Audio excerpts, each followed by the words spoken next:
Dear friends, I recently read the story of a preacher who was known for his calmness and level-headedness.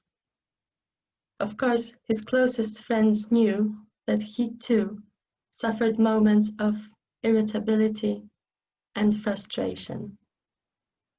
One day, a friend saw him pacing the floor backwards and forwards like a lion in a cage, so he asked him, "What is the trouble?"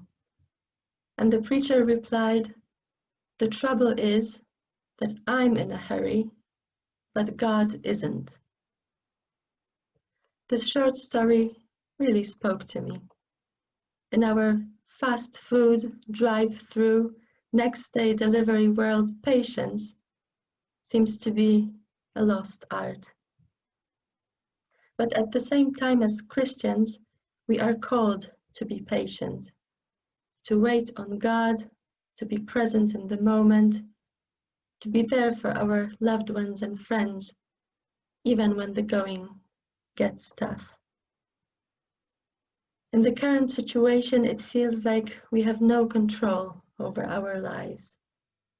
We often feel vulnerable, irritated, and impatient. We don't want the new normal, we simply want our life back, the life before coronavirus. And sometimes it seems like that day will never come. At times like this, I try to remind myself that when in our thoughts, hopes, and plans, we rush ahead of God's plan, we miss out on what is so much more important and fulfilling. The wonder of simply walking alongside God, abiding in Him, in the safest and most secure place there is, in a place where we can truly receive, where true change is possible. What is the point of trying to get somewhere without God? What is the point of getting what we want while missing out on the deepest, truest relationship there ever has been?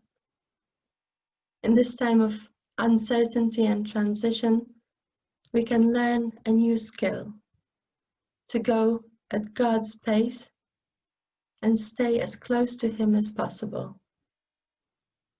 And patience is something God understands, something He understands really well. After all, He deals with us 24/7, 365 days a year. I can only imagine how much we all test Him, weekly, daily, even hourly. And yet He never gives up on us.